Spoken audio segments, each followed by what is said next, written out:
Last Tuesday, as I, a 31-year-old software developer, relaxed on the couch, my 29-year-old girlfriend, Madison, an HR professional, walked in, radiating an unsettling excitement. We'd been together for nearly 2 years and cohabiting for 6 months, a typical couple. She dropped her purse, sat beside me, and beamed. "I have some news," she announced. "You know how Felicity's been desperate for a baby but can't afford fertility treatments?" Felicity, her best friend from college, I'd met maybe 5 times. A single dental receptionist, she wanted to be a mom but not wait for a partner. Fair enough, I thought. Yeah, I replied, unsure where this was headed. "Well, I helped her out," Madison exclaimed. "Remember those samples you gave the urologist last year for that infection scare?" My blood ran cold. "What about them?" I managed, as she continued to smile, clearly believing she'd done something wonderful. "I work in medical billing, so I accessed the lab system," she explained. "I convinced a technician I knew to give me one of your frozen samples. I told her it was for us, for our future family planning. Then I gave it to Felicity. She did an at-home insemination last month, and it worked. She's pregnant. Congrats, you're going to be a bio-dad." I stared, my mind struggling to comprehend. "You what?" "I helped Felicity get pregnant with your sperm," she repeated. She couldn't afford the $15,000 for a clinic and donor sperm, so I figured since we're probably having kids anyway, why not help her? "You always said you wanted to help people." The room spun. "Madison, that's my biological material. You can't just give that away." "That's illegal," she rolled her eyes. "Oh, don't be dramatic. It's just some cells." "You weren't using them, and now Felicity gets to be a mom. Isn't that beautiful?" "No," I said, my voice unnervingly calm.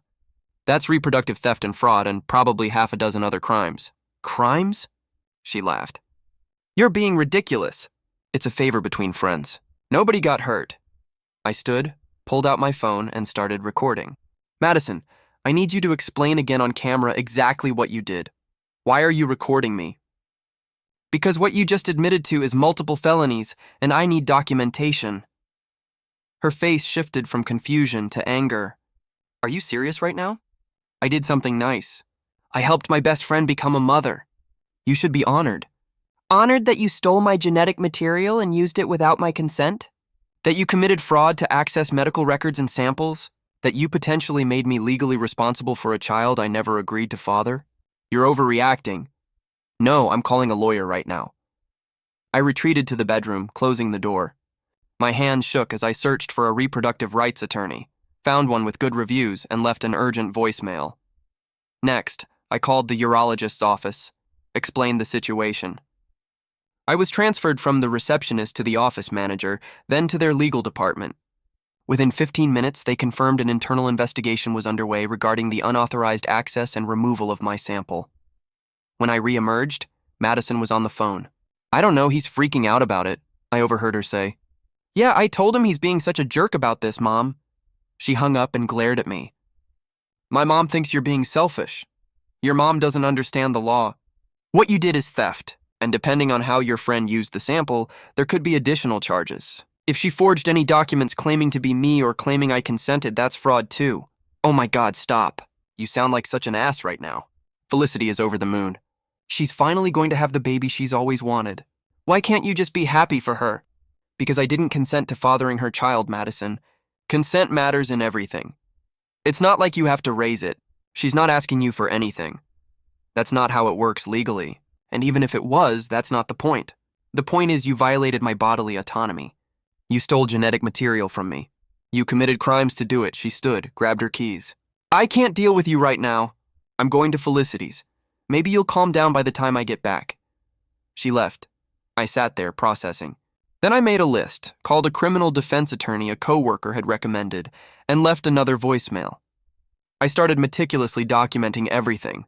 The date I gave the sample, the date she told me, her exact words, the recording. That night, the attorney, Vincent, called back. He'd been practicing for 20 years. After hearing my story, he said, "Holy hell. Okay, first thing tomorrow, you need to file a police report. This is reproductive coercion. Theft, fraud, probably HIPAA violations on the medical facility's part. Second, we need to get ahead of any potential paternity claims. Third, you need to decide if you want to pursue civil damages." What are we looking at here? For her, criminal charges that could mean jail time. For you, You need protection from any future claims on that child. The fact that she's already born or will be born doesn't make this legal. You had no knowledge, no consent. We can establish that from the start. And your girlfriend? Ex-girlfriend, I'd recommend. She committed serious crimes and she doesn't seem to understand that. Update 1. Wednesday morning, I filed the police report. The detective's expression, as I explained, was unforgettable. He'd seen reproductive coercion, women stealing condoms, men sabotaging birth control, but never quite like this. The medical facility angle, he said, made it bigger, potentially federal, involving HIPAA and medical records fraud, requiring coordination with the DA's office. Madison came home that evening. I'd packed her belongings, boxes by the door. "What is this?" she asked. "You need to leave." "Are you kidding me? You're kicking me out?" "You committed multiple felonies, Madison?" "Yes, I'm kicking you out. You need to find somewhere else to stay." "I paid rent here." "Your name's not on the lease." "You paid me rent. Here's the prorated amount for the rest of the month." I handed her a check. "Take your things and go." "You called the cops?" She was looking at her phone. "Felicity just texted me." Detectives came to her work and questioned her. "What the hell, Nathan? What did you think was going to happen?" "You stole medical samples and gave them away. That's a crime. It was a favor. It was theft." Her mom, Janet, a paralegal in her mid-50s, arrived 20 minutes later. You'd think she'd grasp the legal ramifications. "You'd be wrong," I thought. "Nathan, this is absurd," Janet said, barging in. Madison was trying to help someone. "You're going to ruin her life over this." She ruined her own life by committing crimes. She didn't hurt anyone. She stole my genetic material. She violated my reproductive rights. She committed fraud to access medical records. Those are serious crimes, Janet. Nobody sees it that way. It's just a favor between friends. The police see it that way. The DA's office will see it that way. And honestly, I don't care how you see it. Madison was crying now. "I can't believe you're doing this. I thought you loved me." "I did, before you proved you don't understand consent or basic legal boundaries." "What about Felicity's baby?" "You're going to ruin her life too." Felicity participated in fraud. She used stolen genetic material. If she signed any documents claiming I consented, that's more fraud. She made her choices. Janet pointed at me. "You're a cold, heartless bastard. That baby is innocent. The baby is also not my responsibility. I never agreed to father it. When this goes to court, that'll be established." "When this goes to court?" Madison's voice went shrill. "You're suing us?" "My lawyer's drawing up a cease and desist for Felicity. She's not to contact me, not to list me on any birth certificates, not to make any claims of paternity. If she violates that, yes, there will be a civil suit. The criminal charges are already filed." My phone rang. "Vincent," I answered. "Nathan, just got word from my contact at the DA's office. They're taking this seriously. Probable cause for multiple charges. They want to interview you tomorrow." "Understood." Madison stared at me. "Who was that?" "My attorney." "You actually hired a lawyer for this? For multiple felonies?" "Yes," Janet grabbed Madison's arm. "Come on, honey. We're leaving." Let him rot in his self-righteousness. They loaded her boxes. Before leaving, Madison turned back. "Felicity's baby deserves a father. You're going to regret abandoning your own child." "It's not my child. I never consented to create it. And that'll be legally established." They left. I locked the door and sat down, my hands still shaking. The next few days blurred. I gave my statement to detectives, provided all documentation. The urologist's office confirmed the sample was accessed improperly, that Madison had used her medical billing credentials to gain access, and had convinced a technician it was for our personal use. The technician was fired. The facility's legal team contacted me, assuring full cooperation and new security protocols. Friday afternoon, Felicity called from a blocked number. I let it go to voicemail. "Nathan, it's Felicity. Please, I'm so sorry. I didn't know Madison didn't have your permission. She told me you'd agreed to help me out. She said you guys had talked about it and you were fine being a donor. Please don't press charges. I'm 8 weeks pregnant. I can't lose this baby, please." I forwarded it to Vincent. "That's good," he said. "She's admitting she knew where the sample came from. Shows knowledge. Might help establish intent. What happens now? Di decides on charges. Could be anywhere from theft to fraud to reproductive coercion. Depends on how aggressive they want to be. The medical facility angle makes it federal, potentially. And Felicity's involvement, If she knew the source and participated anyway, she's liable too. What about the baby? That's complicated. You have no parental rights and no parental obligations if this is handled correctly. The baby was conceived without your consent using stolen genetic material. Courts have handled similar cases before. You're not legally the father, and if Felicity tries to claim I am, then we go to court and establish the facts. You have documentation, recordings, police reports. You'll be fine. Update 2. 2 weeks later, the DA filed charges. Madison. Felony theft, fraud, computer crimes, accessing medical records, HIPAA violations. Felicity. Conspiracy to commit fraud, receiving stolen property, Madison's. Lawyer sent a letter calling the charges excessive and vindictive, claiming I was weaponizing the legal system against a woman who was just trying to help a friend. Vincent's response was brutal. He outlined every crime, every statute, cited case law on reproductive rights and consent, concluding, your client committed serious felonies. Mr. Reeves is entitled to pursue all legal remedies. Then the social worker showed up. She knocked on my door on a Thursday evening, showed her ID. Child Protective Services, Mr. Reeves. I'm Darlene from CPS. We need to talk about the baby that's going to be born in about 7 months. I let her in, offered coffee. She declined. I've read the police reports, she said. This is unprecedented in my career, but we need to establish the child's welfare situation. Miss Felicity Nguyen is claiming you're the biological father and that you've abandoned your child. I'm not the father, not legally. The sample was stolen. I never consented.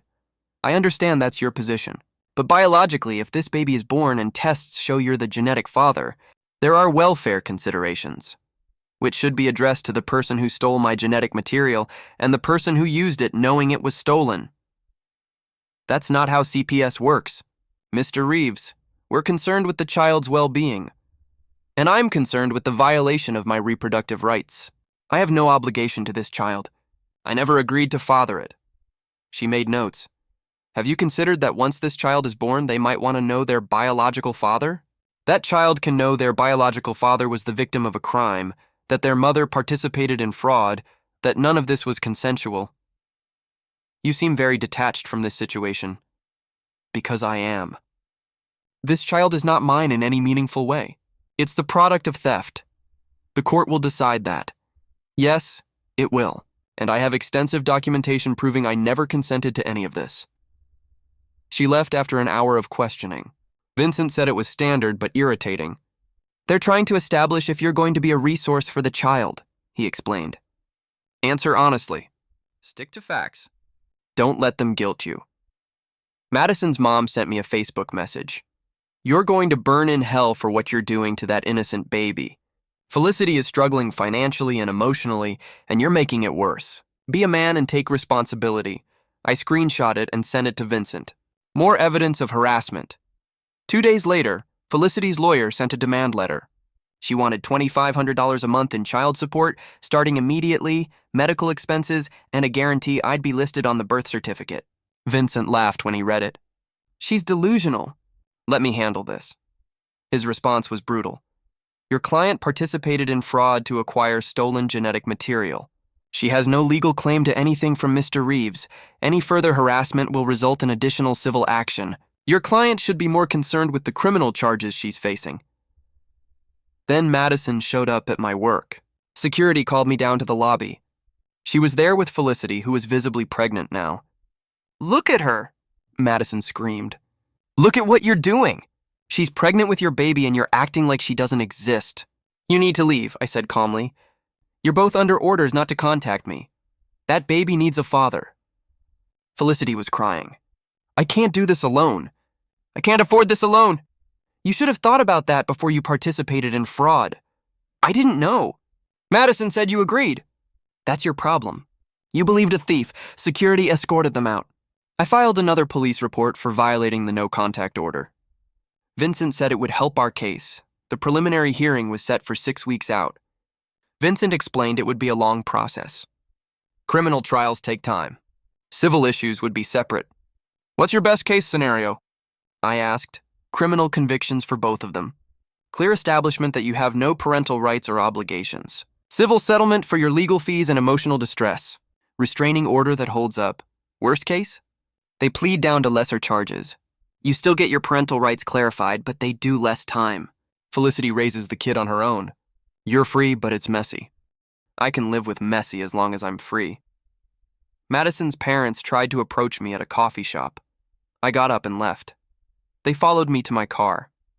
Please, Janet said. Madison's looking at jail time. Real jail. She made a mistake. Can't you just drop this? No. She's my daughter. She's a criminal. She violated my most basic rights. I don't care that she's your daughter. What about Felicity's baby? Not my problem, not my responsibility, not my child.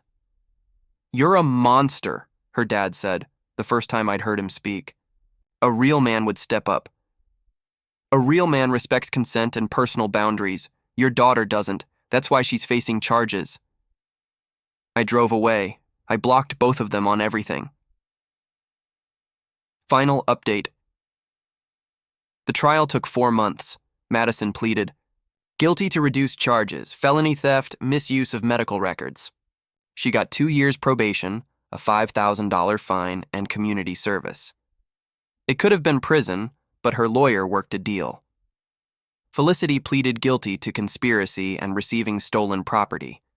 18 months probation, a $3,000 fine. Both now have felony records. The civil case settled. They paid my legal fees, $18,000, split between them. They also signed documents permanently waiving any claims of paternity, child support, or involvement from me. The baby was born 3 months ago, a girl, I know, because the final court order mentions it. I'm legally not the father. Not on the birth certificate. No rights, no obligations. The judge's order specifically states the conception was non-consensual and criminal in nature. Felicity's parents are apparently helping her raise the kid. She lost her job when the criminal charges became public. Madison is still living with her parents, working temp jobs. No one will hire her with the felony on her record. My mom thinks I was too harsh. That baby didn't do anything wrong, she keeps saying.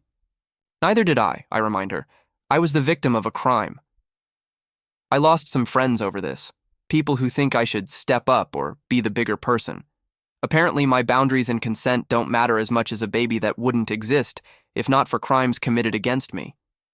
My therapist says I'm handling it well, considering. Says most people couldn't process this level of violation. The nightmares are getting better, the ones where I wake up panicking about legal papers or child support claims. Dating's off the table for a while. It's hard to trust anyone after someone you loved used your body against you. That's what it was. She used my body, my genetic material, without permission, violated me in one of the most fundamental ways possible. Vincent says if Felicity ever tries to contact me or make any claims, we go straight back to court. The settlement agreement is ironclad. She signed away any rights to involve me. If she violates it, she pays penalties and potentially more jail time. Sometimes I wonder about the kid. Not because I feel paternal, I don't. But because she's going. To grow up eventually and find out how she was conceived, that her existence started with her mother participating in a crime, that her biological father wanted nothing to do with her because he never consented to creating her. That's sad. But it's not my responsibility to fix it. I didn't create that situation. Madison and Felicity did. I sold my place last month. Moved across the state. New job, new apartment, new everything. Can't risk running into them accidentally. Can't risk Felicity deciding a few years from now that she wants me involved. After all, my new therapist says that's understandable, that I'm allowed to protect myself, that I'm allowed to enforce my boundaries even when other people think I'm wrong. The whole thing still feels surreal sometimes, like it happened to someone else. But then I see the court documents, the settlement agreement, the restraining order, all very real. All proof that 2 people I trusted committed crimes against me and thought they were doing something good. Madison sent a letter last week, not to me, she knows better, but to my lawyer who forwarded it. Said she understands now what she did was wrong, that she's in therapy, that she hopes someday I can forgive her. I won't. Forgiveness is for people who make mistakes. What she did wasn't a mistake. It was deliberate, calculated theft of my genetic material for someone else's benefit. She chose her friends' wants over my fundamental rights. That's not a mistake. That's who she is. And I'm glad I found out before. We had kids together, before I married her, before I tied my life to someone who doesn't understand consent. The legal stuff is over. The emotional stuff will take longer. But I'm free. No child support, no custody battles, no ties to people who violated me. That's the win. Not a happy ending, not closure, just freedom. And some days, that's enough.